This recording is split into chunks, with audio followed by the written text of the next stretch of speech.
सभी को हरे कृष्णा। सबसे पहले हम सीधे बैठे भगवान श्री कृष्ण का ध्यान करेंगे। हम सभी आरामदायक आसन में आ जाएं। दोनों हाथ चिन्ह मुद्रा या चिन्मय मुद्रा में रखें अपने घुटनों पर। आंखों को, पलकों को आहिस्ता से बंद कीजिए और धीरे धीरे गहरी और लंबी सांस लीजिए और धीरे धीरे सांस छोड़िए। पूरा वक्षस्थल फैलाते हुए श्वास को गहरा भरें, बहुत धीरे धीरे, और धीरे धीरे हम सांस को छोड़ें। अब हर श्वास के साथ महसूस करें भगवान श्री कृष्ण की ऊर्जा को। महसूस करें कि जो श्वास हमारे भीतर आ रही है वह कृष्णमय है। जो भीतर प्रवेश कर रहा है वह श्री कृष्ण का तत्व है, श्री कृष्ण की ऊर्जा है, श्री कृष्ण की शक्ति है। इस शक्ति का आभास, इस ऊर्जा का आभास अनुभव कीजिए। अपने भीतर भगवान श्री कृष्ण का अनुभव कीजिए कि आज उन्हीं की कृपा से हम सभी आत्माएं साथ साथ श्रीमद् भगवत गीता का आख्यान मैं सुना रही हूं और आप सुन रहे हैं। ये सिर्फ भगवान की कृपा से होता है। अगर कृपा नहीं होती तो हम यहां एकत्रित ही नहीं हो पाते। अब श्री कृष्ण की प्रार्थना में हम प्रवेश करेंगे। मन में भाव भगवान का मैं बोलूं, आप आंखें बंद करके बस श्रवण करें। कृष्णाय वासुदेवाय हरे परमात्मने प्रणतः क्लेशनाशाय गोविन्दाय नमो नमः। ओम नमो भगवते वासुदेवाय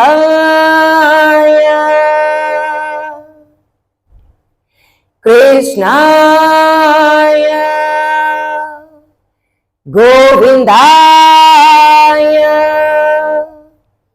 केशवाय नारायणाय।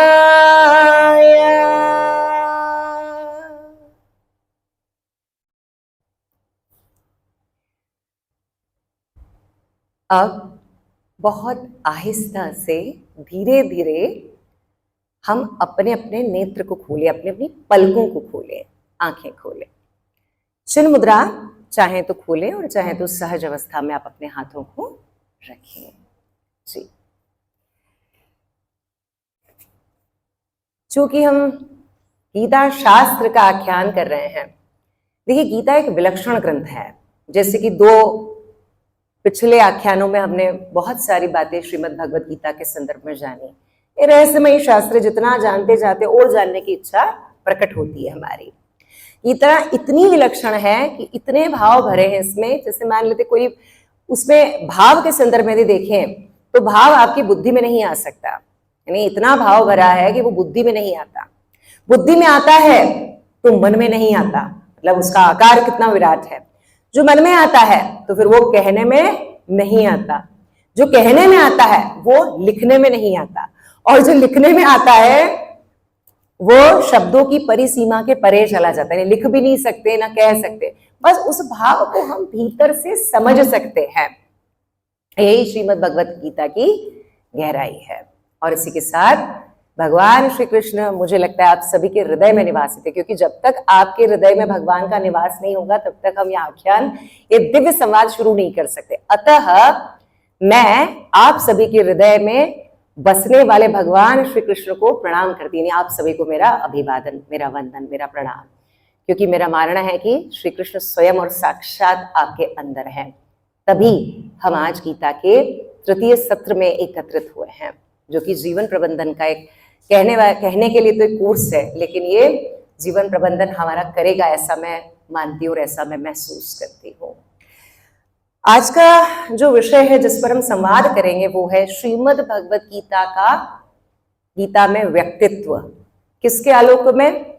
श्री कृष्ण के, भगवान के आलोक में, नहीं गीता के आलोक में आज हम व्यक्तित्व को समझेंगे। किसकी वाणी में? श्री कृष्ण की ही वाणी में।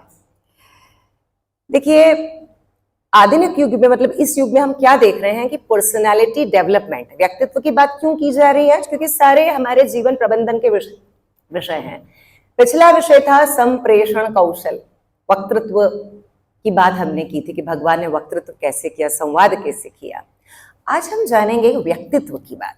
अब व्यक्तित्व से हम देखें तो व्यक्तित्व के लिए, विकास के लिए आजकल क्या पाया जा रहा है कि बहुत सारे लोग पर्सनालिटी डेवलपमेंट के लिए कहाँ जाते हैं? किसी कोचिंग क्लास पे जाते हैं, कोई पुस्तक उठा के पढ़ते हैं, है ना, मोटिवेशनल कई सारी पुस्तकें हैं, उनको हम पढ़ते हैं। कई कोचिंग क्लासेस में हम जा रहे हैं, है ना, हम टीवी चैनल्स पे कुछ ना कुछ ढूंढ रहे होते हैं, है ना। कुछ ना कुछ हम चाहते हैं कि कहीं ना कहीं से हमारे व्यक्तित्व का, हमारी पर्सनालिटी का क्या हो जाए? डेवलपमेंट हो जाए। पर बहुत कम लोग ये समझते हैं कि जो भारतीय भूमि है ना, जिस कुरुक्षेत्र का मैदान था जहां पर दिव्य संवाद हुआ था, द्वापर युग में भगवान कृष्ण के मुखारविंद ने देव उस अवतार लेकर के गीता का आख्यान किया, वह शास्त्र ही अपने आप में वह आध्यात्मिक विद्या है, वह मनोवैज्ञानिक विद्या है, जिससे आप व्यक्तित्व का ही नहीं, आप अपनी संपूर्ण अस्तित्व का विकास कर सकते हैं। तो ये बहुत कम लोग जानते हैं कि हम अगर जाएं तो किसी किताब को उठाने की आवश्यकता नहीं है, किसी मोटिवेशनल स्पीकर को ना सुन के आप क्या कीजिए? भगवान कृष्ण को सुनिए। और जब आप उनको सुनना आरंभ करते हैं, धीरे धीरे शनै शनै आप देखिएगा आपके व्यक्तित्व में भी परिवर्तन आएगा। यदि आप इस आख्यान में से, मैं कहूंगी, एक श्लोक भी अपने जीवन में ले लिया तो जीवन इतना प्रबंधित हो जाएगा, इतना संतुलित हो जाएगा, इतना समन्वित हो जाएगा कि समग्रता आपके भीतर होगी। जब आप खड़े होंगे तो सिर्फ आपके बाहरी व्यक्तित्व की बात नहीं होगी, आपके समग्र व्यक्तित्व की चर्चा चातुर्दिक होगी, यानी चारों ओर होना शुरू हो जाती कि वाह, ये है डॉक्टर राजेश, ये है हमारी गायत्री, समझ, ये है हमारी राखी जी, जो भी नाम आपके हैं, आपके संदर्भ में आपके व्यक्तित्व की चर्चा होगी। क्योंकि हम किस व्यक्तित्व से प्रभावित हो रहे हैं, किस व्यक्तित्व से हम सीख रहे हैं। हमने व्यक्तित्व भी लिया तो किसका लिया?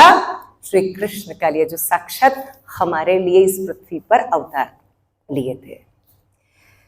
अब हम देखें कि जिस व्यक्तित्व की हम बात करें, व्यक्तित्व होता क्या है, बहुत सिंपल भाषा में हम समझेंगे। व्यक्तित्व का अर्थ है हमारे भीतर, हर व्यक्ति में गुण होते हैं, अलग अलग होते हैं, किसी में कम होते हैं गुण और किसी में ज्यादा होते हैं, लेकिन गुण के ज्यादा, गुण भी व्यक्तित्व ही होता है, वो भी कम और ज्यादा होता है। कम और ज्यादा व्यक्तित्व गुण जो होते हैं, वो गुण का सामयिकतना, यानी बहुत सारे गुणों को जब हम मिलाते हैं तो क्या कहलाता है?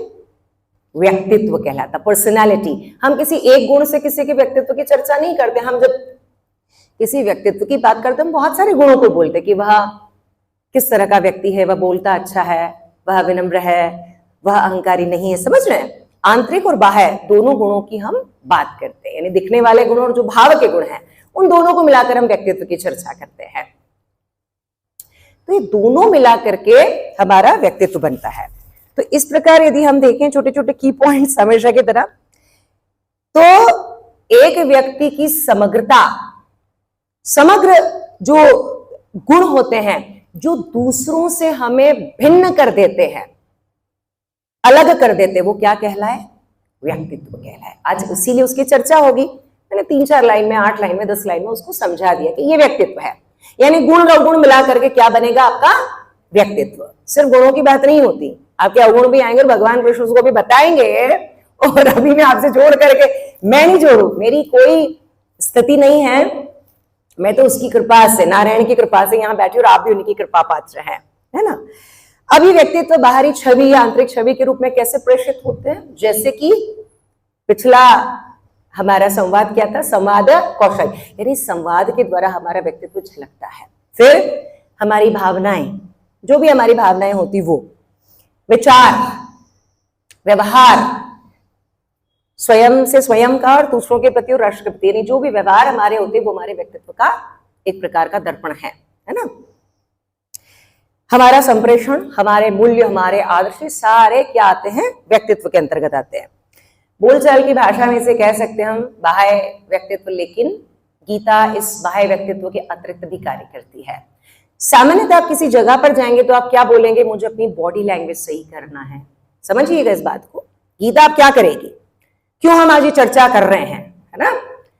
जब हम कहीं जाते हैं तो आप क्या मांगते हैं, किसी अपने ट्यूटर से, अपने टीचर से, अपने शिक्षक से, जो भी आप जिसके पास हम व्यक्तित्व का कौशल बढ़ाने जा रहे हैं, अपने व्यक्तित्व की सुंदरता को बढ़ाने जा रहे हैं, आप कहेंगे मेरी भाषा शैली, मेरा उठना बैठना, मेरा जेस्चर, है ना, मैं कितना कैसे बोलूं, है ना। ये बहुत सारी ऐसी चीजें जो बाह्य आवरण। कभी कोई जाके बोलता है कि मैं चाहता हूं कि मेरे भीतर सदैव प्रेम रहे, मैं सदैव विनम्र रहूं, मेरे अंदर अहंकार ना आए, मेरे साथ कोई बैठे तो वो छोटा ना महसूस करे। इस व्यक्तित्व पे तो कोई काम ही नहीं कर रहा है। जो भी जा रहा है वो बाह्य आवरण पर, बाह्य व्यक्तित्व पर कार्य कर रहा है।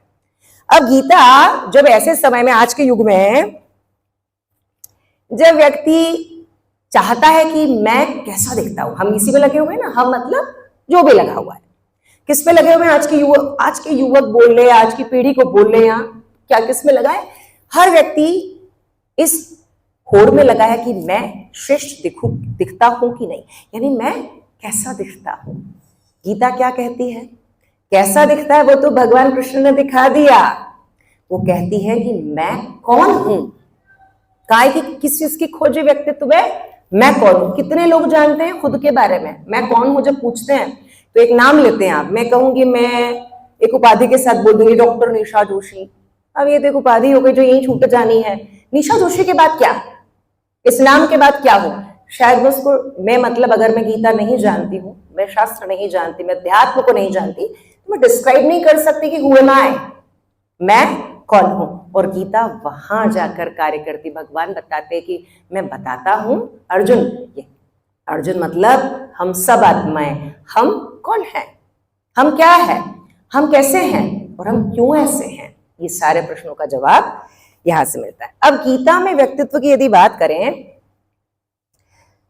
तो श्री कृष्ण अर्जुन के भ्रमित मन, क्योंकि हमने पिछले संवादों में देखा कि अर्जुन का मन कैसा है, भ्रमित है, भ्रम में है, और किस में उलझा हुआ है, संदेह में उलझा हुआ है कि मैं क्या करूं, युद्ध करूं या ना करूं। देखिए भगवान, अब व्यक्तित्व कैसे शुरू होता है, भगवान कहां से शुरू करते हैं अर्जुन का व्यक्तित्व बनाना, संदेह से गीता शुरू होती है। आज तक गीता के बारे में ये बात है कि भाई गीता तो ज्ञान देती है, लेकिन ज्ञान के पहले वह निर्माण किसका करती है, संदेह से शुरू होने वाला शास्त्र। संदेह ना आता, विषाद ना आता अर्जुन में, तो प्रसाद कहां से आता, कृपा कहां से होती। तो व्यक्तित्व जो है पहला, अगर हमें संदेह आता तो चिंता ना करो, ये गलत व्यक्तित्व। कई बार हम सोचते ना, अरे मैं बहुत ही संदेही हूं, मुझे हमेशा अपने ऊपर ऐसा रहता है, मैं करूंगा कि नहीं, मैं कर पाऊंगा कि नहीं। ये बातें अगर आ रही है तो आपकी खोज किधर होनी चाहिए, आपकी खोज होनी चाहिए भगवान श्री कृष्ण की वाणी की तरफ।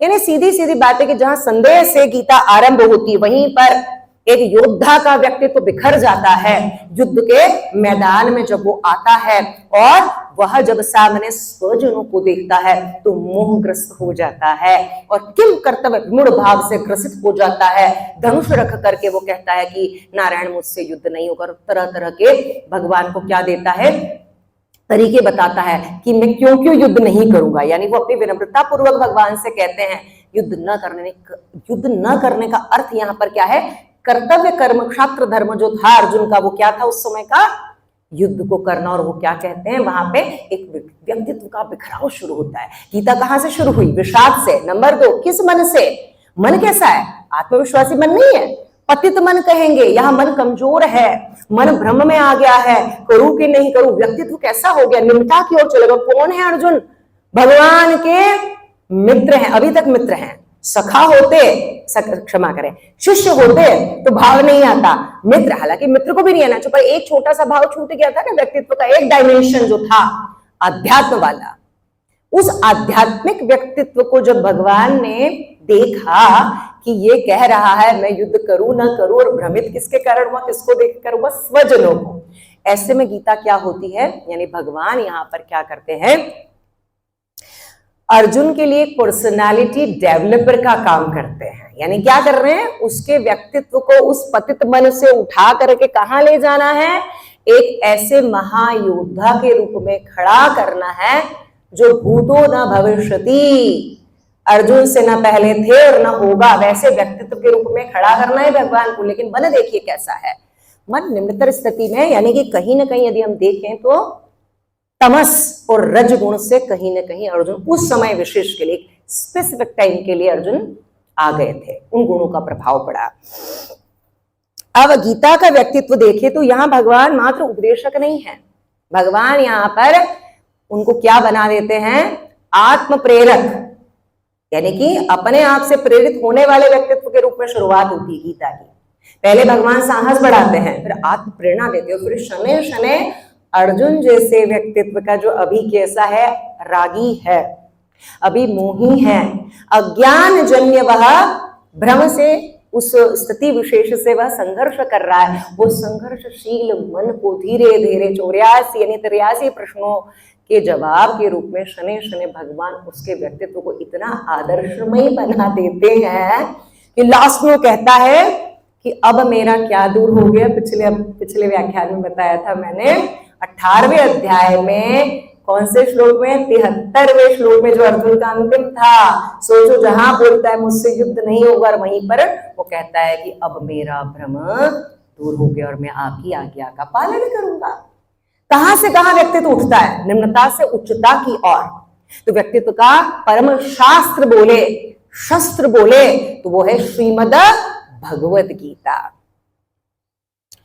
अब गीता का आरंभ जैसे कहां से हो रहा है, एक पतित मन से हो रहा है। यहां अर्जुन पता है दूसरे अध्याय के 9वें श्लोक में कह रहे हैं कि न योतस्य इति गोविंद। ध्यान से सुनिएगा, ये कड़ी चल रही है, कैसे निम्न मन से शुरू होती है, पतित मन से शुरू होती है ना, कि न योतस्य इति गोविंद, अर्थ है इसका, हे गोविंद मैं युद्ध नहीं करूंगा। दूसरे अध्याय में 9वें श्लोक में अर्जुन ये घोषणा अपनी तरफ से कर देते हैं और चुपचाप रथ के पीछे जाके बैठ जाते हैं। आपको पता है गीता अगर ये नहीं कही जाती तो गीता आरंभ नहीं हो सकती थी। किस संदर्भ में, देखो व्यक्तित्व कैसे उठेगा। जब अर्जुन ने कहा युद्ध नहीं होगा मुझसे, तो भगवान पहला योग, देखिए आज जो बात होगी दूसरे अध्याय पे ज्यादा है ना, पहला अध्याय हमने किया, दूसरे अध्याय है, नाम है इसका सांख्य योग ज्ञान योग। तो भगवान, अब देखिए इसका नाम क्या है, याद कीजिए, लिख लीजिए, ज्ञान योग।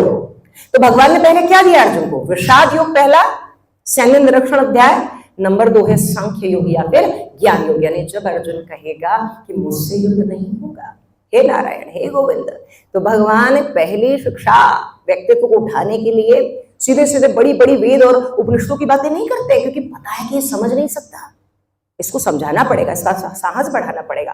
तो भगवान सबसे पहले अर्जुन को समझाने, क्योंकि अर्जुन देखो रागी, मोह भी किस मोहवश आता है, और मोह में एक बात और कहता है कि मैं स्वजनों को, याद कीजिए, स्वजनों को नहीं मारना चाहता। यही एक विषय था, यही एक विषय आया, स्वजनों को क्यों नहीं मारना, क्योंकि ये देही है, इस देह को देख रहा है। वो किसको देख रहा है, ध्यान दीजिए, व्यक्तित्व की बात है, किसको देख रहा है, भीष्म पितामह, पितामह एक शरीर का नाम है, आत्मा को नहीं देख रहे। किसको देख रहे हैं, अपने गुरु रूप में शरीर को, किसको, श्री द्रोणाचार्य जी को, समय कृपाचार्य जी को, ऐसे लोगों को, अपने स्वजनों को, अन्य रिश्तेदारों को, सबके शरीर को देख रहा है। तो भगवान, याद कीजिए, अब ऐसे गीता को शनि शनि ध्यान रखना है, तो भगवान सबसे पहले ज्ञान योग में आत्मा का सिद्धांत समझाते हैं। क्यों, क्योंकि हमें क्या देखना है, व्यक्तित्व को उठाना है, तो पहले आपको क्या देखना है, शारीरिक स्वार्थता से ऊपर उठना पड़ेगा। तो पहले क्या देखेंगे, आत्मा। तो भगवान क्या सिखाते हैं पहले अध्याय, दूसरे अध्याय में, कि ये जो आत्मा तू देख रहा है ये कैसी है, अजर अमर है। इसमें हम विस्तृत अगले मैं इसका अलग ही एक सेक्शन रखेंगे आत्मा और इस संदर्भ में, इसलिए थोड़ा थोड़ा ही बता रही हूँ मैं। आत्मा अजर अमर है, और जिसको तू मारने जा, जो तेरे हाथों मारे जाएंगे, वो कौन होगा, शरीर। थोड़ा सा भ्रम यहाँ पे दूर होने लगा है अर्जुन का, थोड़ा थोड़ा व्यक्तित्व ऊंचा उठने लगा। ये बात पूरी होती है, फिर भगवान क्या करते हैं, इस ज्ञान योग आत्मा के सिद्धांत के बाद भगवान कहते हैं कि अब तुझे कैसे अपने कर्मों को करना है। आत्मा को समझा कि आत्मा कैसे अमर है और कैसे वो क्या करती, जीर्ण शरीर को त्याग करके नवीन शरीर को धारण करती, जैसे मनुष्य वस्त्र का पुराने वस्त्र का त्याग करके नवीन वस्त्र धारण करता है। कुछ इस तरह की भगवान देखो उपमाएं भी लेते हैं। व्यक्तित्व विकास को सीधे सीधे बड़े बड़े शब्दों में, पांडित्य भरे शब्दों में नहीं कहते, उपमाओं का प्रयोग भी सीखने वाली बात है कि जब हम किसी के व्यक्तित्व को समझाएं, जब किसी ऐसे द्वंद में कोई आपके पास आए, दुखी हो गया है, तो कई तरह से आपको उपमाओं का प्रयोग भी करना पड़ेगा कि देख ऐसे नहीं ऐसे होगा, देखो उसका उदाहरण। भगवान भी उदाहरण देते हैं। देखिए सरलता देखिए व्यक्तित्व की, भगवान के व्यक्तित्व की। अब क्या होता है कि ये हो गया तो भगवान कहते हैं कि तुझे कर्म करना है, लेकिन कौन से करना है? तो भगवान दूसरी शिक्षा, मतलब बहुत सारे पॉइंट है, लेकिन मेन हम सिद्धांतों को समझ रहे हैं कि व्यक्तित्व उठा कैसे। आत्मा की अमरता से शुरू और निष्काम कर्म योग में आया। दूसरे अध्याय के 47वें श्लोक में भगवान कहते हैं कर्मण्यवाधिकारस्ते, है ना। इस पूरे निष्काम कर्म योग को भी हम बाद में बहुत विस्तृत समझेंगे, क्योंकि व्यक्तित्व का सबसे बड़े डायमेंशन में से एक डायमेंशन व्यक्तित्व का ये बनाएगा, गढ़ेगा। तो भगवान कहते हैं कि तू सारे कर्मों को कर, कर्म तेरे अधिकार क्षेत्र में है। ध्यान दीजिएगा इस बात पर। अगर व्यक्तित्व ऊंचा करना है तो एक सिद्धांत को सबसे पहले फॉलो करना पड़ेगा। पहला सिद्धांत भगवान ने कह दिया, फल और परिणाम की चिंता हम पहले करेंगे और कर्म बाद में करें, तो हम फेल हो जाएंगे ना, क्योंकि पहले क्या सताएगा? परिणाम की चिंता, और चिंता क्या उत्पन्न कर देगा? भय, डर। वो डर के साथ यदि आज मैं गीता का आख्यान करूंगी तो फिर क्या होगा? जो परिणाम आना चाहिए वो परिणाम नहीं आता है। सो भगवान कहते हैं कि फल मेरे अधिकार में है। फल देने वाला कौन? मैं। कर्म करने वाला कौन? मनुष्य। तो तुझे क्या करना चाहिए? कर्म करना चाहिए। व्यक्तित्व के इस स्तर को आदर्श रूप में, ये सिर्फ व्यक्तित्व की बात नहीं है, ये आज जो बात कर रहे हैं आदर्श व्यक्तित्व की बात कर रहे हैं कि आपके व्यक्तित्व में पहली बात क्या होनी चाहिए? निष्काम कर्मता का सिद्धांत भगवान ने सबसे पहले बताया आत्मा की अमरता के मार्ग से, आत्मा के मार्ग से निकलते हुए। देखिए भगवान कितनी सुंदर रीति से व्यक्तित्व का उच्चता को ले जा रहे हैं। तो कर्मण्यवाधिकारस्ते शास्त्र, उसके बाद, उसके पहले हालांकि दूसरे अध्याय के 3 श्लोक में क्लेब्यम मां, मतलब क्लेब्यम मां स्म गमः, भगवान साहस बढ़ाते हैं अर्जुन का और कहते हैं कि तुझे अंदर से क्या करना है? साहसी बनना है। तुझे अपनी कायरता का त्याग कर देना चाहिए। यानी पहले साहस बढ़ाया, फिर एक सिद्धांत दिया निष्काम कर्म योग का, अब यहां से एक योग और जुड़ेगा। इसके बाद दूसरे अध्याय में बहुत बड़ा योग आता है कि जब साहस आया, थोड़ा विवेक जागृत हुआ, तो विवेक जागृत करने का माध्यम भी तो बताना है। तो भगवान यहाँ पे बुद्धि योग बताते हैं। व्यक्तित्व का तीसरा मतलब पहला सिद्धांत कर्मण्यवाधिकारस्ते, दूसरा आया बुद्धि योग। बुद्धि योग यानी कि भगवान एक ऐसे व्यक्तित्व की बात करते हैं जो दूसरे अध्याय के 54वें श्लोक से 72वें श्लोक तक चलता है, जिसे इस संसार का सबसे बड़ा सिद्धांत मैं मानती हूँ। अगर व्यक्ति को बनना है तो गीता का एक ही व्यक्तित्व बनिए जिसमें निष्काम भी कर्म योग भी आ जाता है। वो सिद्धांत है स्थित प्रज्ञता का सिद्धांत। क्योंकि जब मन द्वंद में आएगा तो किससे प्रयोग करना पड़ेगा? बुद्धि को स्थिर करना पड़ेगा। और बुद्धि की स्थिरता किस व्यक्तित्व में होगी? जो कि मन से मनस्वी होगा और विचारों से चिंतनशील होगा, जिज्ञासु होगा, खोजी होगा। तो भगवान फिर उस व्यक्तित्व को ऊंचा उठाने के लिए शनैः कर्मण्य से ऊपर उठते हैं। वह कहते हैं कि अर्जुन तुझे बुद्धि योग का मैं ज्ञान देता हूं। उस बुद्धि योग को भाषात्मक देखें तो कहते हैं कि स्थित प्रज्ञ तू हर तरह से हो जा, यानी अपनी बुद्धि को इस युद्ध की अवस्था स्थिति में क्या न होने दे? विचलित ना होने दे, क्योंकि विचलित बुद्धि विवेक का नाश कर देगी और उसका प्रभाव तेरे निर्णयों पर पड़ेगा। तेरे निर्णय यानी हमारे निर्णयों पर पड़ता है। तो भगवान फिर क्या करते हैं? उसको देते हैं। अब प्रश्न क्या है? अर्जुन फिर प्रश्न रखेंगे उसमें कि बुद्धि योग यानी स्थित प्रज्ञ बनूं कैसे? आपने कह दिया कि उच्च व्यक्तित्व बन जा, बुद्धि को स्थिर कर दे, विपरीत स्थितियों में क्या हो? परेशान नहीं होना, सम रहना, समता की बात करें बुद्धि योग के माध्यम से, स्थिर प्रज्ञता के बारे। तो उन्होंने एक तरीका बताया कि अब बुद्धि के साथ तुझे एक चीज और करनी है। जो तेरी इंद्रियां है ना, 5 सेंस ऑर्गन्स, बुद्धि को ज्ञान कौन देती है? मेरी 5 ज्ञानेंद्रिय। अगर ये ज्ञानेंद्रिय काम ना करे तो बुद्धि कैसे काम करेगी? क्योंकि ये तो मैसेंजर है। ये क्या करती है? बुद्धि को विषय यानी कि ये मैसेज देती, संदेश देती, संदेश वाहक है। तो भगवान क्या करते हैं, देखो बड़े देखिए भगवान की विलक्षणता देखिए बात की, कि भगवान वहां पर बुद्धि योग में देते हैं इंद्रिय निग्रह का ज्ञान।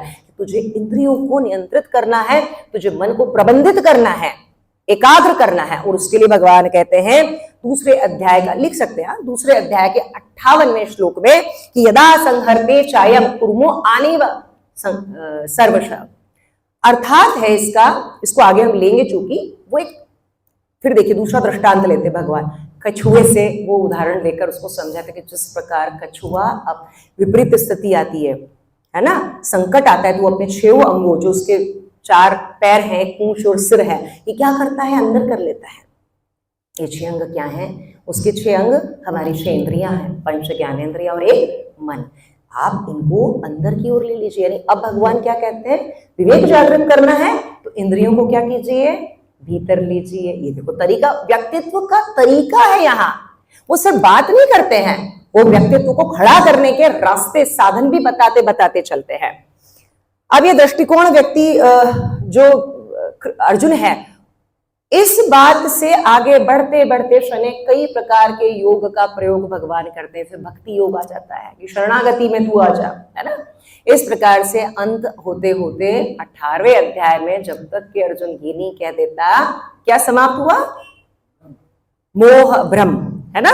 गीता कहां से शुरू हुई, मोह भ्रम से, और ये मोह भ्रम मेरा समाप्त हो गया है, तब तक भगवान क्या करते हैं, उसके व्यक्तित्व को बढ़ाते हुए चलते हैं। इस प्रकार से अंत में जाकर के हम देखें, विखंडित मन क्या हो जाता है, शांत हो जाता है, स्थिर, क्योंकि बुद्धि की स्थिरता की बात कर रहे हैं कि बुद्धि कैसी करना है, अगर व्यक्तित्व को उच्च करना है, एक आदर्श व्यक्तित्व बनना है, तो हमारी जो बुद्धि है वो स्थिर। तो यहाँ बुद्धि स्थिर हो गई है, मन एकाग्र हो गया, इंद्रियां संयमित हो गई। सोचिए अगर इस तरह का व्यक्तित्व आपका है तो सिर्फ बाहर बोलचाल की भाषा तक सीमित नहीं रहा, वो आंतरिक रूप से संगठित है, वो सार्वभौम आत्मा बन गई, उसकी दृष्टि है, वो सिर्फ एक निष्ठ नहीं है, वो समत्व को देखने वाली है, वो सब में ईश्वर को देखने वाली है, वो सबका लाभ सोचने वाली है, वो सर्वहित में चल रही है। यही क्या हो गया निर्माण, ये एक ऐसे व्यक्तित्व का निर्माण हुआ जो न कभी खंडित होगा, न विखंडित होगा, न उसमें द्वंद आएगा, न उसमें निराशा आएगी, न डिप्रेशन आएगा। वो साहस और बल से अपने जीवन रूपी युद्ध को क्या कर जाएगा, जीत जाएगा, और अंत में उसे क्या कहा जाएगा, गांडीवधारी अर्जुन कहा जाएगा। क्योंकि यहाँ भगवान किसके व्यक्तित्व को समुन्नत कर रहे हैं, पूरी गीता में एक ही व्यक्ति केंद्रित है कि जो भगवान की शरण में है वो क्या है, भगवान का है। तो हम किसके हैं, भगवान के हैं। अब यहां गीता में आगे बढ़ते हैं। गीता में बेटा 3 प्रकार के व्यक्तित्व बताए, पर्सनालिटीज होती है, जैसे सामान्य भाषा में आप इंट्रोवर्ट, एक्सट्रोवर्ट, एम्बिवर्ट बोलती हो ना, कि बहिर्मुखी है, अंतर्मुखी है, मिश्रित, से 3 प्रकार ये सामान्य भाषा में। मैं इसको नहीं ध्यान देती, मेरे लिए तो व्यक्तित्व भगवान वाला ही है। सात्विक है, राजसिक है और तामसिक है। यानी सबसे पहला उच्च कौन सा व्यक्तित्व क्या होगा, गुण कौन सा है, अच्छा गुण कौन सा है, सत्व। उससे नीचे रज, उसके नीचे तम। 3 गुण हुए।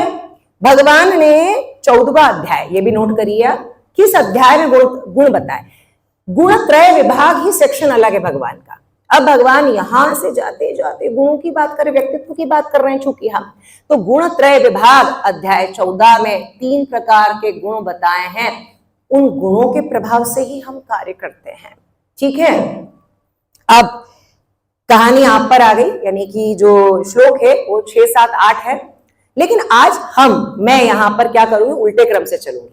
गीता में सत्व से शुरू हुआ व्यक्तित्व, रज और फिर तम आया।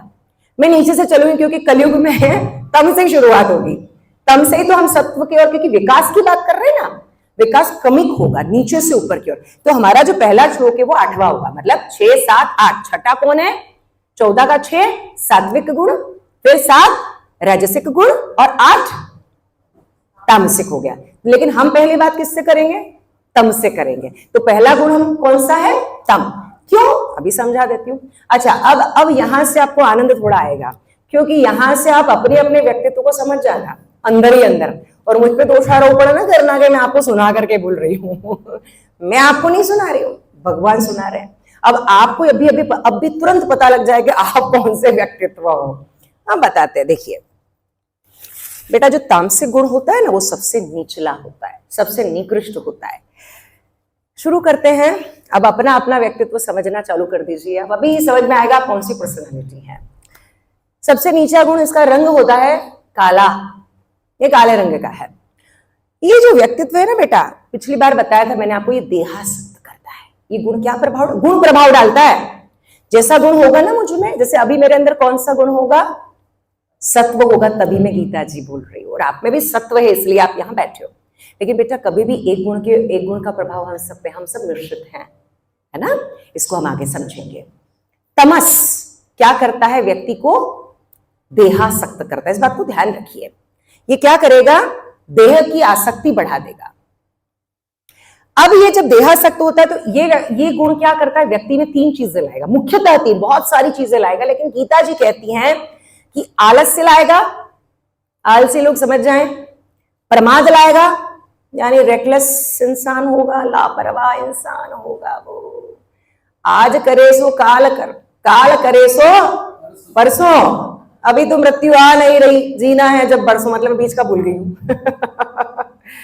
सो बेटा ये जो व्यक्तित्व है ना, जब ये वृत्ति आप में आती है, अरे आज का काम आज नहीं करते हैं, कल करेंगे, आज शुभ मुहूर्त नहीं, बेटा हर मुहूर्त शुभ है, क्योंकि भगवान का बनाया हुआ समय और काल है। अशुभ कैसे हो सकता है, भगवान ने जिस चीज निर्माण किया अशुभ कैसे हो सकती है। गुण है जो हमारे ऊपर प्रभाव। हम भी तामसिक व्यक्तित्व नहीं है बेटा। क्यों तामसिक, कैसे, वो तो गुण है, भगवान ने निर्माण किया अपनी माया का, अपनी प्रकृति का, प्रकृति के 3 गुणों का प्रभाव। बस प्रभाव कौन से गुण का ज्यादा होना, इसकी प्रैक्टिस भगवान बताएंगे, आगे के व्याख्यानों में समझेंगे। तामसिक व्यक्ति आलसी होगा, उसे निद्रा बहुत प्रिय होगी। जैसे बहुत नींद प्यारी है ना, सुबह 5 बजे उठ के जो योग नहीं कर सकता, जो भगवत गीता में नहीं आ सकता, वो अपने घर पे जो काम कर रहा है, ये कौन से लोग हैं, लापरवाह, आलसी। नहीं, इसका अर्थ ये नहीं कि जो लोग नहीं आए वो आलसी लेजी, वो अपने किसी कर्म में लगे हुए हैं, अपने जरूरी काम में। अर्थ ये है कहने का कि जिसको निद्रा बहुत ज्यादा आती है, हर समय सोने के भाव, मतलब निद्रा मतलब मैं न करूं, निद्रा मतलब सोना नहीं कहते भगवान, इतनी छोटी बात नहीं बोलते। निद्रा एक ऐसी वृत्ति है जो तुम्हें कामों से, अपने कर्तव्य कर्मों से हटा दी, वो तुम्हें क्या करती है, आलसी बनाती है। ऐसा व्यक्ति पता है क्या करता है, उसे कुछ चाहिए नहीं। लेकिन ये व्यक्ति के अंदर एक समस्या है, देखो बीमारीगत समझे, मनोवैज्ञानिक रूप में, मानसिक रूप से जो व्यक्ति रेकलेस होता है ना, लापरवाह होता है, काम को जो, देखिए ये लोग क्या करते हैं, जो करना चाहिए वो नहीं करते, और जो नहीं करना चाहिए करते, ये अविवेकी है। मतलब कोई काम में कभी ये नहीं सोचेंगे कि इसमें किसी का नुकसान हो जाएगा या मेरा लाभ हो जाएगा, बस इनको करना, क्योंकि ये मोहित भी करता है। ये जो गुण है ये व्यक्ति को मोहित करेगा। मोह के कारण आदमी क्या करेगा, ठीक है कर लेते हैं, बाद में विचारेंगे, अभी कर लेते हैं। शॉर्टकट देख रहा है ना, उसको मेहनत नहीं करना है, उसको ठंडी रोटी मिल गई तो गर्म करने की इच्छा भी नहीं रखता, वो तो ठंडी ही खा लेगा। गर्म सीधी सीधी मिल जाए तो खा लूंगा, नहीं मिले तो मैं तो जो मिल रहा है वही ठीक है। ये व्यक्ति जीवन में सफल नहीं होता बेटा। क्यों? क्योंकि कर्मठ नहीं है, ये डिलिजेंट नहीं है, ये सफलता असफलता में विवेक का प्रयोग नहीं करता। ये तो सिर्फ इस परिस्थिति का ध्यान रख रहा है कि मुझे जिसमें कंफर्ट जोन यानी कंफर्टेबल होना, उसी में मेरे को बस सफलता मिल जाए, और नहीं मिली तो भी कोई बात नहीं, मैं तो मेरे आराम को नहीं छोड़ूंगा। कंफर्ट जोन वाली पर्सनालिटी महामानव कैसे बनेगी? प्रधानमंत्री जी को देखें हम, कितना काम करते हैं, वो नहीं हो सकता जीवन में। जो आपको सक्सेस चाहिए, जो सफलता चाहिए, उसके लिए तमस नहीं। अब रज पे आते तो तमस बेटा क्या करता है, हाँ ये व्यक्ति में अब क्योंकि सफलता मिल नहीं रही, आलसी है, प्रमादी है, लापरवाह है, तो ये निराशा में उलझा हुआ है, अवसादग्रस्त है, कुंठाग्रस्त है। तो जिसमें डिप्रेशन आता है, अवसाद आता है, यानी किस व्यक्ति में आएगा, लापरवाह व्यक्ति में, आलसी व्यक्ति में, जो मानसिक रूप से जो प्रभाव पड़ेगा, प्रभाव की बात करें, ये प्रभाव पड़ेगा। अब तामसिक के अपोजिट कौन है, राजसिक, ये दूसरे के विरोधी हैं। तामसिक में क्या होता है, ये ऊर्जावान है, लेकिन ये क्या है, वस्तु परिस्थिति क्रिया को देख करके काम करते हैं। मी फर्स्ट, मैं पहले, बाकी से मुझे क्या करना है, मेरा फायदा किसमें होगा, जिसमें फायदा है वो काम मैं करूंगा, मुझे क्या मिलेगा इस काम से, मुझे कुछ मिलेगा तो मैं करूंगा। मैंने सोचा, आपने सोचा, हमने एक ही बात सोची कि हमें गीता का ज्ञान मिलेगा, और मैंने क्या सोचा, मेरे प्रभु जी का, मेरे श्री कृष्ण जी का प्रचार होगा। अब आत्माओं में से 2 आत्माओं ने भी गीता ले ली तो जीवन धन्य धन्य हो गया, निष्कामी होना पड़ेगा। तो ये व्यक्ति हमेशा किस में लगा रहता है, मुझे क्या मिलेगा, परिणाम की चिंता इसको पहले खाती, कर्म करने के पहले क्या करता है, परिणाम को सोचता है। ऐसा व्यक्ति कायम, इसको समस्या क्या आती पता है, क्योंकि राग इस पे प्रभाव डालता, राग इसमें बहुत ज्यादा होगा। तो ये कर्म आ सकते हैं, कर्म में क्या आ सकती है, मुझे क्या मिलेगा और मुझे क्या नहीं मिलेगा, परिणाम की चिंता है, और फिर प्रतिस्पर्धा से घिरा हुआ है। यानी ये सोचेगा कंपटीशन, महत्वाकांक्षा इसमें बढ़ी हुई है, ये महत्वाकांक्षा वश काम करेगा, न कि कर्म करने के लिए कर्म करेगा। कर्म को कर्तव्य की दृष्टि से नहीं देखता, कर्म को लाभ और हानि के दृष्टिकोण से नापेगा। अब ऐसा व्यक्ति डिप्रेशन में नहीं जाएगा, उल्टा कर दो, ये एंजाइटी में जाएगा, क्योंकि हर टाइम क्या कर रहा है, चिंता कर रहा है। अब आप देख लो आप कौन से वाले व्यक्तित्व इनमें से, व्यक्तित्व यानी कौन सा गुण ज्यादा है, जो गुण ज्यादा है वही आपके व्यक्तित्व हो गया, क्योंकि जो गुण ज्यादा है वही तो आप उसी के वशीभूत आप काम करते हो, यही तो गुणत्रय विभाग योग है। अब तीसरा व्यक्तित्व कौन है, सात्विक। सात्विक व्यक्तित्व कैसा है, ये भी आ सकता है, हालांकि भगवान ने गुणातीत की बात की, तीनों गुणों के परे जाना, ये ज्ञानासक्त है, ये ज्ञान की खोज में लगता है। लेकिन इसका जो गुण है ना मुख्य, वो है प्रकाश। इसके पास प्रकाश और निर्मलता है, इस गुण का प्रभाव पड़ेगा, प्रकाश और निर्मलता। तो इस प्रकाश और निर्मलता में ये व्यक्ति क्या है, ज्ञानज्ञ है, ज्ञान का अर्जन करता है। इसलिए ज्ञान क्या बताता है कि रज और तम का जो प्रभाव है, ये देख लेगा कि रज और तम क्या कर रहे हैं, इसके जो बुरे प्रभाव है, जो लोभ, लालच, ईर्ष्या, द्वेष है ना, आलस्य, प्रमाद, ये सब किस में आए, रज और तम में आ गए। तो ये इसके अंदर नहीं आएंगे, क्योंकि इसकी क्या है, विवेकशीलता ज्यादा है, प्रज्ञा ज्यादा है, ये स्थित प्रज्ञ व्यक्ति के गुण हैं। तो इसके अंदर प्रज्ञता ज्यादा होने से व्यक्ति ग्रसित ही नहीं होता है, ये सात्विक करता है। और इस सत्वगुण के प्रभाव से व्यक्ति क्या करता है, मोक्षगामी होता है, ईश्वरगामी होता है। और इस व्यक्ति को स्थित प्रज्ञ और दूसरी भाषा में निष्काम कर्म योगी कहा जाता है। ये निष्काम कर्म की ओर बढ़ता है, अपने कर्मों में कभी परिणाम की चिंता नहीं करता, सिर्फ ये देखता है कि क्या ये कर्म नैतिक है, क्या ये लोकहित में है, ये लोगों को नुकसान यानी जो जनमानस है उसका नुकसान तो नहीं करेगा। तो सात्विक करता है यानी निष्काम कर्म योगी या फिर मोक्षगामी व्यक्तित्व। अब यहां पे हमें कौन सा व्यक्तित्व होना है, कौन सा होना है तीनों में से, सात्विक। यानी जो गुण ज्यादा है उसको धीरे धीरे कम कीजिए, जो लक्षण ज्यादा दिख रहे हैं। देखिए ये सीखने वाली बात, व्यक्तित्व की बात थी। इस व्याख्यान के बहुत सारे सेक्शन आएंगे, अभी तो शुरुआत हुई है, आज तो व्यक्तित्व समझ रहे हैं ना। तो हम कौन से व्यक्तित्व है, हम में कौन सा गुण ज्यादा है, जो ज्यादा है। अगर आलसी हैं, लेजी हैं तो सुधारिए। धीरे से शनि से आप किस में आएंगे बेटा, रज में आएंगे। ऐसा नहीं कि जंप लगा के सीधे सत्व पे आओगे, ये क्रम है। तो तम, फिर रज और फिर सत्व। बेटा ये परिवर्तन नहीं है, मैं जो कह रही हूं, परिवर्तन होगा तो फिर परिवर्तित हो जाओगे। जब स्थिति, समय, काल नहीं मिला, सफलता, असफलता, इस गुण, ये गुण क्या करते हैं, बदलते रहते, प्रभाव माया अपना डालेंगे। अब वापिस से तामसिक में जाओगे। भगवान रूपांतरण करने की बात करते हैं, परिवर्तन की बात नहीं, क्योंकि परिवर्तन से तो फिर परिवर्तन हो जाएगा। इसलिए गुणों का परिवर्तन की चिंता की कोशिश न करें, अपितु हमारा प्रयास होना चाहिए कि हम ट्रांसफॉर्म हो जाए, हम रूपांतरित हो जाए, हमारा रूपांतरण हो जाए। किसमें, सत्व में। और सत्व को भी एक दिन आप छोड़ दोगे, क्योंकि आप मोक्षगामी हो गए। तो अब जो ज्ञानार्जन का भाव था, कि ज्ञान का अर्जन करने के बाद अगला क्या, अगला है क्या, यो मां पश्यति सर्वत्र सर्वं च मयि पश्यति तस्याहं न प्रणश्यामि स च मयि न प्रणश्यति। जिस भाव से हे अर्जुन तू मुझे देखेगा, वही भाव से हे अर्जुन मैं तुझे प्राप्त हो जाऊंगा। यह भाव जागृत हो जाता, और उसके बाद व्यक्ति उच्चता से भी सर्वश्रेष्ठता की ओर जाता है। अब आदर्श व्यक्तित्व की तरफ मैं आती हूँ बेटा। वही फिर समय कम होने वाला, कम हो गया है, बहुत सारे पॉइंट मुझे लगता है आज फिर जुटेंगे। आदर्श व्यक्तित्व वो नहीं होता जो बहुत सारी समस्याओं का सामना कर रहा है। हमने यही सीखा भी पूरे इस व्याख्यान में। बहुत सारी समस्याएं हम सबके साथ है, आपके साथ है, मेरे साथ अलग संदर्भ, हम सबके साथ अलग अलग संदर्भों में होगी। बेटा आदर्श व्यक्तित्व, उच्च व्यक्तित्व, आइडियल पर्सनालिटी वो नहीं होता जिसके साथ बहुत समस्याएं होती है। सबके साथ है। मैं हर व्यक्ति से यहाँ पूछूंगी ऑनलाइन में, ऑफलाइन में, तो पता चलेगा सबके साथ ढेरों ढेरों ढेरों समस्याएं। ये आदर्श स्थापित नहीं करेगा, ये आपको नहीं पहचान देगा।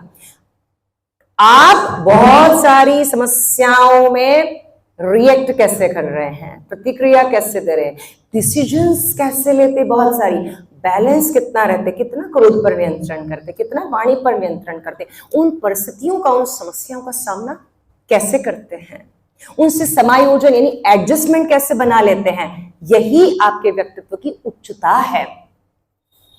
इस संदर्भ में बेटा सात्विक कर्ता का मैं पॉइंट छोड़ दूंगी। तो पहला व्यक्तित्व जो भगवान बताते, हमने सात्विक समझ लिया इसलिए मैं रिपीट नहीं करूंगी, चूंकि पहला व्यक्तित्व नंबर 1 पे आप देखें तो क्या बनना होगा, पहले कौन से गुण को लाना है जीवन में, सात्विक।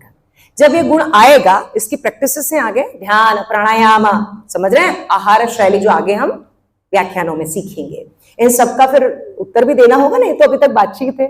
तो इसका उत्तर है ये, है ना। तो सात्विक कर्ता बने, कर्तव्य भाव जो होता है ना, कर्तापन का भाव का त्याग, सबसे बड़ा एक ही सीख सीखिए। एक उच्च व्यक्तित्व बनना है, एक ऐसा व्यक्तित्व जो भगवान का प्रिय हो, लोगों का प्रिय हो। वो तो आप प्रिय हो और एक दिन आप नहीं भी होंगे, आप उनका लाभ दे रहे हो तो आप उनके प्रिय हो, उनको आपसे लाभ नहीं हो तो आप उनके लिए प्रिय नहीं हो। ऐसे कलयुग में किसके प्रिय बनने की खोज कर रहे हो, किसका प्रिय होना।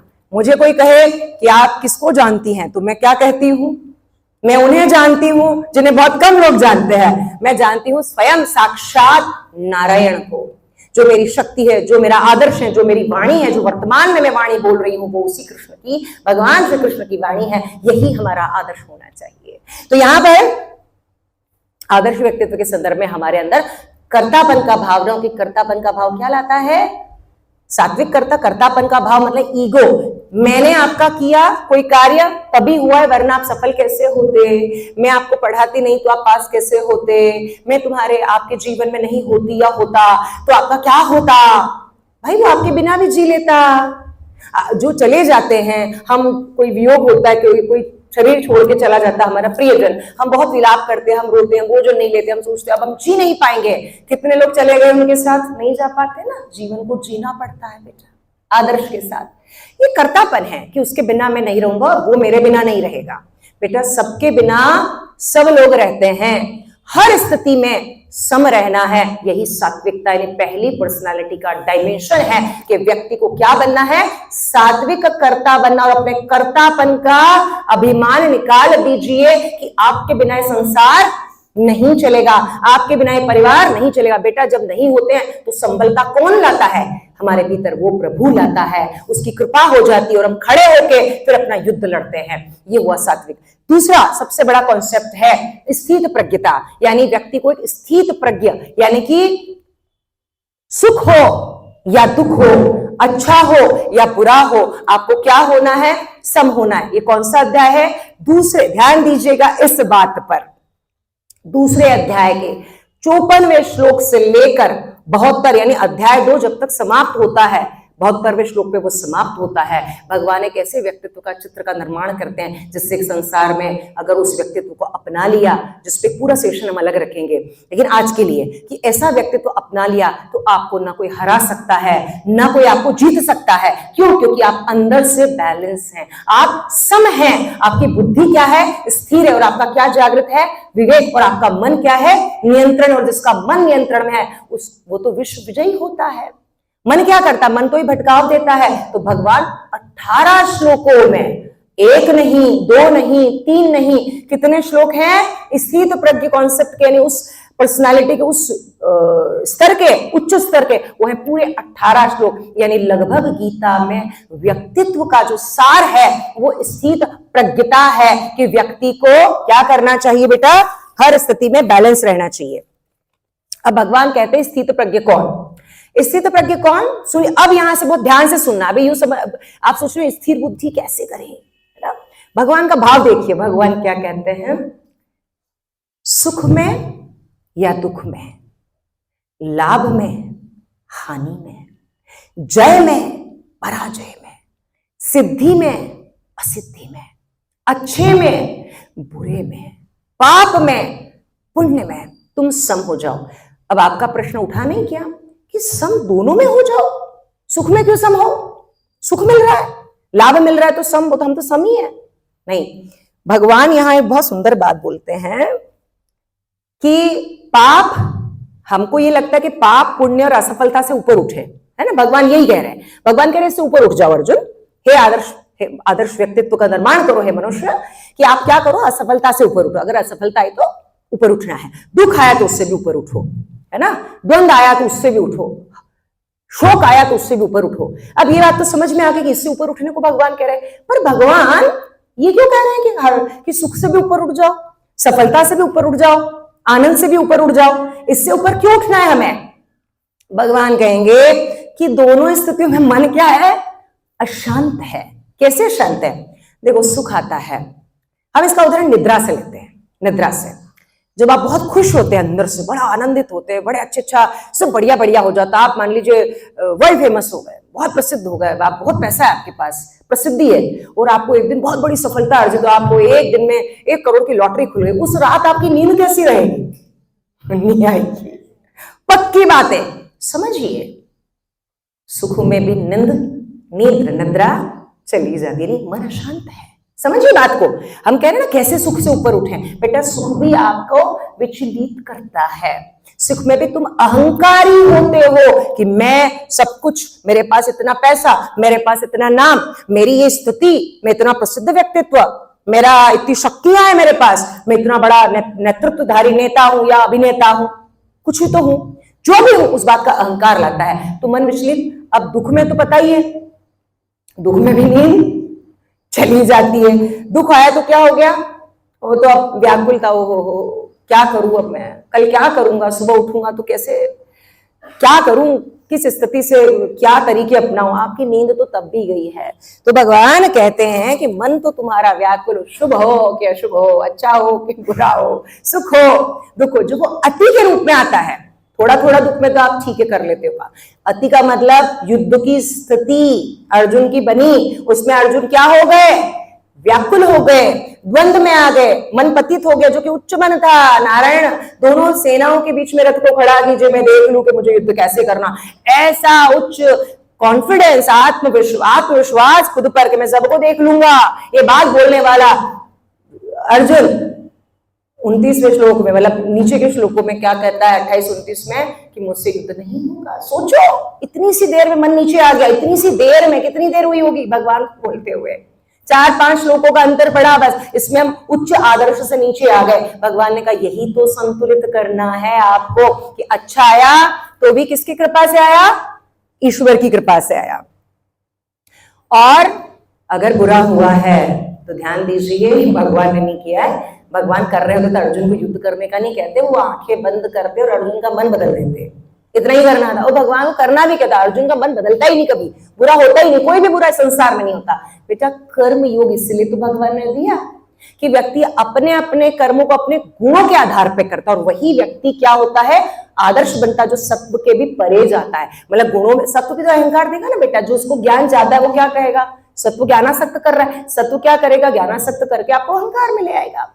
अहंकार आना है तो बोलता सुख अहंकार देगा, और दुख आपको क्या कर देगा, हीन भावना से ग्रसित करेगा, आपको नीचा सोचेगा, आप चिंता में रहोगे, तनाव में रहोगे, और फिर आपका व्यक्तित्व पूरा क्या हो जाएगा, बिगड़ जाएगा। अब यहाँ भगवान के कृष्ण के व्यक्तित्व पर हम आ जाते हैं, क्योंकि लगभग अंतिम चरण आ गया है। मैं बोलती रहूं, आप सुनते रहे, ऐसा चल रहा होगा, मैं समझ पा रही हूं, लेकिन ऐसा है। भगवान के व्यक्तित्व से हम क्या समझते हैं? स्थित प्रज्ञता को अब मैं जोड़ूंगी कि एक ही कॉन्सेप्ट पे आज बात होगी, स्थित प्रज्ञता। स्थित प्रज्ञ का अर्थ हो गया कि जो दुख और सुख में अपनी बुद्धि को स्थिर रखे, विचलित ना हो, वो व्यक्ति क्या कहलाया, वो व्यक्तित्व क्या कहलाया, प्रज्ञ। स्थित मतलब स्थिर, प्रज्ञ मतलब बुद्धि या विवेक, है ना, जो स्थिर कर गया। भगवान ने तरीका बताया है ना, तरीका भी आ रहा है, पहले हम भगवान से इसको जोड़े। श्री कृष्ण के व्यक्तित्व से अब आप सीखिएगा, भगवान का जन्म कहाँ होता है, कारागार में। कृष्ण अपना जन्म कारागार में क्यों करेंगे? व्यक्तित्व की पराकाष्ठा अर्जुन से मैं शिफ्ट हो गई हूं, किस पर, नारायण पर। नारायण का जन्म होता है कारागार में। वियोग की बात करेंगे, जन्म लेते ही कौन, माता पिता से वियोग हुआ। अब जहां जाते उस गांव से बड़ा लगाव हो गया होगा, भगवान पले बढ़े, और वो माता पिता जो बड़ा करते उनसे भी लगाव नहीं, कैसे, भगवान को तो लगाव हो नहीं सकता ना, भगवान तो इसके परे हैं, पर प्रेम तो हुआ, प्रेम में थे भगवान, तो माता पिता का वियोग होता है। वही माँ राधा श्री कृष्ण की आद्य शक्ति, माँ राधा का वियोग हो जाता है, माता पिता का वियोग हो जाता है, वृंदावन का वियोग होता है, पर मेरे कृष्ण तो कभी रुकते ही नहीं, कभी पूछते ही नहीं। वो सारे वियोगों को सहर्ष स्वीकार कर रहे हैं। स्वीकार शब्द भी छोटा है, भगवान के लिए स्वीकार थोड़ी बोल सकते हैं। हमें सीखना, इसलिए हम स्वीकार शब्द को ले रहे हैं कि भगवान उस वियोग को भी स्वीकार कर रहे हैं। हमारे पास तो ऐसा वियोग आया ही नहीं कि हमारे माता पिता दूर हुए, हमारे एक ही नारी से प्रेम, एक ही देवी से प्रेम हुआ, वो छोड़ के सब देवियां मिली, रुक्मिणी जी मिली, सत्यभामा जी मिली, कितनी महारानियां जी भगवान की पत्नियां हुई, लेकिन कौन नहीं हुई? माँ राधा नहीं हुई। हाँ, वहां से आते हैं अबोध अवस्था में कितने सारे छोटे से नवजात शिशु के ऊपर, कृष्ण के ऊपर आक्रमण करते, पूतना से लेके बकासुर, अध्यासुर, ऐसे कई राक्षस उन पे आक्रमण करते। हम पे करते हैं क्या? नहीं, भगवान वहां भी सामना कर रहे हैं, हम सीख रहे हैं उससे। ठीक है, उसके बाद अब छूटा कौन कौन? महाभारत का युद्ध होता है। महाभारत के युद्ध में उनकी आंखों के सामने उनकी प्रिय नारायणी सेना है, छूट गई। अभिमन्यु उनके सामने ही, उन्हें पता है वो वीर गति को प्राप्त होते हैं। उनके लोग, उनके प्रिय लोग में द्रोणाचार्य भी, ऐसा नहीं है, वो सारे लोग उनके सामने मृत्यु को प्राप्त होते हैं, वो देखते रहते हैं बस। किस भाव से? दृष्टा, देख रहे हैं बस। व्यक्तित्व देखिए भगवान का। हम कहते हैं ना हमारा व्यक्तित्व, हमें ये नहीं मिला, हमसे छूट गया, ऐसा। भगवान जैसा दुख है कि आपके जीवन में? दुख देखो, भगवान को दुख महसूस ही नहीं कर रहे हैं। उच्चता देखिए, भगवान मुस्कुरा के फिर भी खड़े हैं। और महाभारत के युद्ध में ऐसा होता है। उसके बाद क्या? गांधारी जी श्राप दे देती हैं कि तुम्हारे कुल का नाश हो जाएगा। तो भगवान के सामने ही इतनी क्षमता देखी गांधारी जी की कि किसको श्राप देती है? भगवान मनुष्य से श्राप लेते हैं। माँ के दुख का परिणाम ये था कि उन्हें श्राप खुद लेना पड़ा। लिया उन्होंने, पड़ा नहीं हो सकता। लिया क्यों? क्योंकि वो कर्तव्य, उनका कर्म के सिद्धांत में आता है कि अगर मेरे कारण माँ का दुख हुआ और माँ के पुत्र का वियोग हुआ तो मुझे उसका पनिशमेंट, यानी मेरे पुत्रों का वियोग, मेरे पूरे कुल का विनाश होना ही चाहिए। कर्म का सिद्धांत है कि भगवान अपने ही कुल का पूरा विनाश, पूरा यदुवंश उनके सामने क्या हो जाता है? समाप्त हो जाता है। और उससे भी वो चुपचाप क्या करते हैं? देख रहे हैं, लेकिन कहीं वो भाग नहीं ले रहे कि मैं बचा सकते हैं ना, भगवान है वो तो। अब अंत में, उसके भी अंत में, ये यहां समाप्ति नहीं, अंत में जरा नामक शिकारी क्या करता है? उनके चरण कमल में तीर मार देता है और वैकुंठ धाम जाने का तरीका। लेकिन इससे सीखने वाली बात क्या थी कि भगवान ने अपनी वैकुंठ धाम की यात्रा भी एक जरा नामक किससे तय की? शिकारी से। वो कौन थे? राम अवतार में बाली थे। कर्म के सिद्धांत को समझे कि भगवान ने कर्म फल से, भगवान ने खुद को भी नहीं छोड़ा कि अगर मैंने उसको छिपकर मारा तो ये लेटे हुए, और उसने भी असमंजस में तीर चलाया और भगवान के चरणों में लगा और भगवान ने अपनी गति प्राप्त। गति भगवान की नहीं हो सकती, एक हमारे समझने के लिए शब्द है कि भगवान ने अपने वैकुंठ धाम जाने का, मेरी आंखें भर आई, वैकुंठ धाम जाने का रास्ता तय कर लिया। भगवान का दुख देखें, जिससे प्रेम किया वो मुझे मिला नहीं, मेरे सामने सब कुछ नष्ट हो गया, मैं बोला नहीं, अंत में मैं आराम कर रहा हूं और मेरे पैर में तीर लग जाता है। मैं उससे भी क्या करता हूं? क्षमा कर देता हूं और स्वीकार करता हूं कर्म के फल को, क्योंकि जाने का समय है और इस कर्म को मुझे चुकाना है। तो इस संसार में जब हम, जो भी हमें मिल रहा है, ये हमारे कर्म का ही फल है, उसे वैसे ही स्वीकार करना है जैसे भगवान नारायण ने स्वीकार किया था। आगे है कि भगवान श्री कृष्ण के व्यक्तित्व में वियोग भी है, मतलब प्रेम भी है, तो वियोग रूप में है कि जब जब राधे राधे कहा जाएगा तब तब मैं कृष्ण जरूर आऊंगा। यानी कि जब जब कृष्ण, मतलब राधे राधे जब कहलाते हैं कृष्ण, तब तक भगवान श्री कृष्ण आते हैं। यहाँ पे भी हम क्या बोल रहे हैं? राधे राधे। जिस राधे उनके प्राण में बसी वो राधे न मिली, फिर भी कृष्ण वियोग में भी मुस्कुराते। प्रेम की पराकाष्ठा इस संसार को देखे जाते कि प्रेम करो तो कैसे करो? राधे और कृष्ण जैसा करो। ये व्यक्तित्व है भगवान का। क्या त्याग को देखे हम, इस त्याग की पराकाष्ठा, व्यक्तित्व की उच्चता भगवान श्री कृष्ण के व्यक्तित्व से सीखना है। इसलिए व्यक्तित्व का विकास करने के लिए किसी सांसारिक मनुष्य को देखने की जरूरत नहीं है कि XYZ कोई भी व्यक्ति, मैं नाम नहीं लूंगी बेटा, कोई भी नाम, कि हम इस व्यक्तित्व से प्रभावित, बेटा वो तो फिर प्रभावित होकर बदल जाएगा, आपको क्या पता कि वो अंदर से क्या है। लेकिन देखना है, सीखना है, किस त्याग को देखें? श्री कृष्ण के त्यागों को देखें। अब भगवान इसी आचरण पे आगे जो श्लोक कहते हैं वो कहते हैं, दुखेषु अनुद्विग्न मनाः सुखेषु विगत स्पृहः वीतराग भय क्रोधः स्थित धीर मुनि रुचते। भगवान अब इस व्यक्तित्व पे ही समझिएगा कि दूसरे अध्याय के 56वें श्लोक में ये कहते हैं कि दुखेषु अनुद्विग्न मनाः, जो व्यक्ति दुख आने पर क्या नहीं हो, उद्वेलित ना हो, विचलित ना हो, वो कौन कहलाया, स्थित प्रज्ञ कहलाया। और सुखेषु अनु, सुख आने पर क्या नहीं हुआ उसमें स्पृहा, जब सुख आता है तो हम क्या चाहते हैं, सुख सदैव हमारा बना रहे, कोई हमसे छीने नहीं, ये सदैव मेरा होकर रखे। कोई वस्तु है, मान लीजिए आईफोन है, कुछ भी वस्तु है आपकी, आप क्या चाहते हो ऐसी रहे, आपका प्रिय व्यक्ति सदैव आपके पास रहे, आपकी स्पृहा बनती है। तो भगवान कहते हैं दुख में विचलित नहीं होना है, तो आना जाना है ना। कैसे, उदाहरण समझते हैं, सुख आता हुआ अच्छा लगता है ना, और जाता हुआ बुरा लगता है। दुख आता हुआ बुरा लगता है और जाता हुआ, अच्छा बताइए कौन बड़ा कौन छोटा, भाव तो दोनों का सेम है, एक ही है ना, आना जाना में अच्छा बुरा। तो बड़ा छोटा क्यों कर रहे हैं, हो रहा है, होने दो, प्रारब्ध है।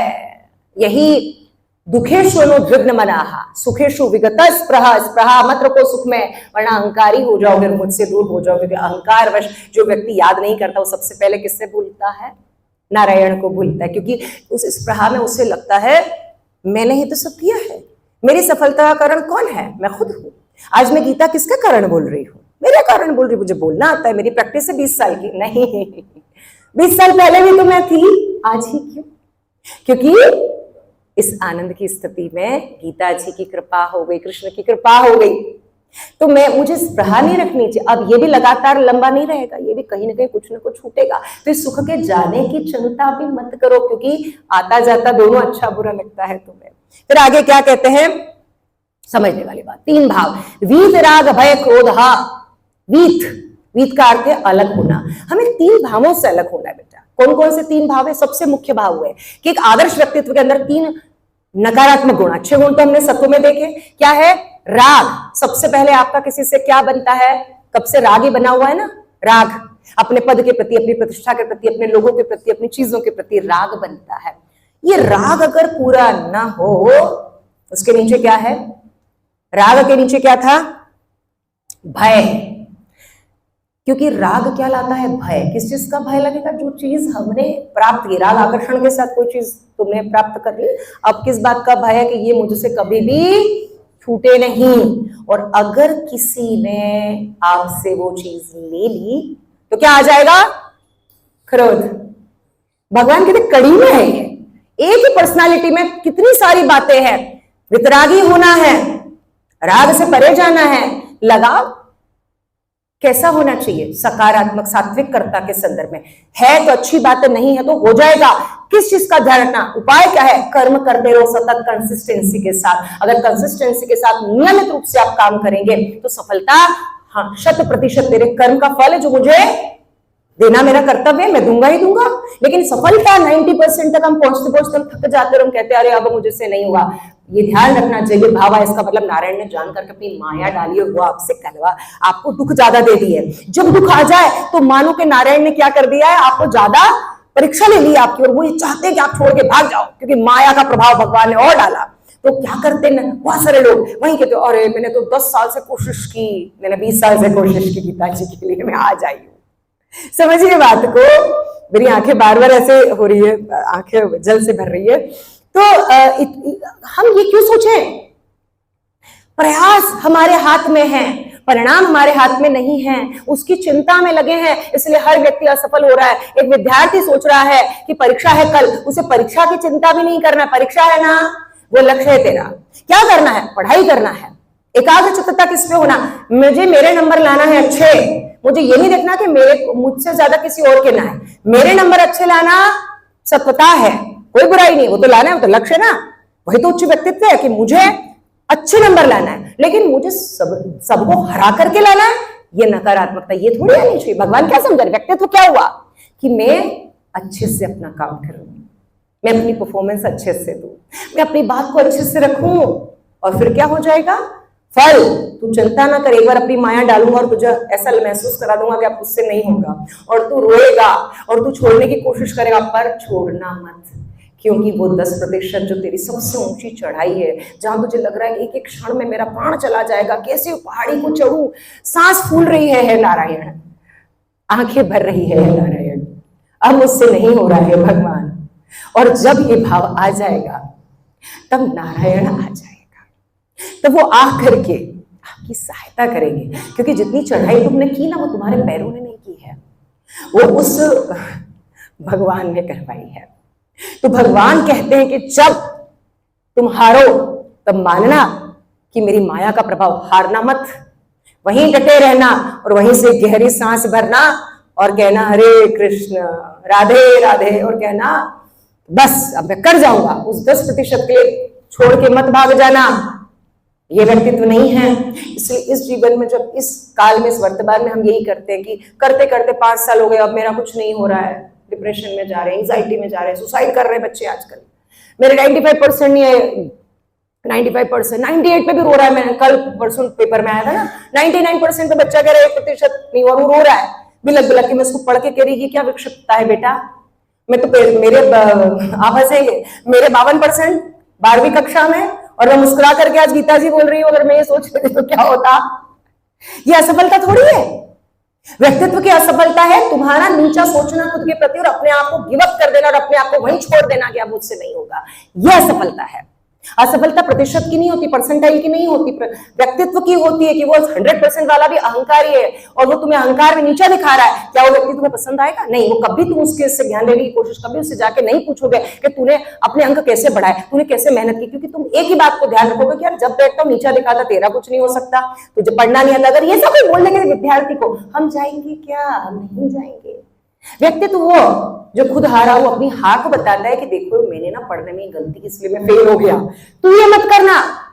मुझे लगता है ये वो सफल इंसान है जो फेल होने के बाद, असफल होने के बाद दूसरों को क्या कर दे, अपनी असफलता का उसको बताए कि मैं असफल कैसे। यही शिक्षा वो तब भी दे सकता है। अपनी आपको देने के लिए नंबर की, पद की, प्रतिष्ठा की, शक्ति की आवश्यकता थोड़ी है, आपको अपने आत्मिक बल की आवश्यकता। इसलिए राग, भय और जो क्रोध उसको परिणाम में आता है, पीछे पीछे चलता है। क्रोध एकदम थोड़ी आता है, कोई चीज तो आपसे छीन ली, कोई चीज आपसे बड़ी हो गई, किसी के पास ईर्ष्या हो गई, इसके पास कैसे हुआ, मैं मेहनत कर रहा था, आपको ये करता भाव है ना, मैं 10 साल से मेहनत कर रहा, ये 2 साल से मेहनत कर रहा है।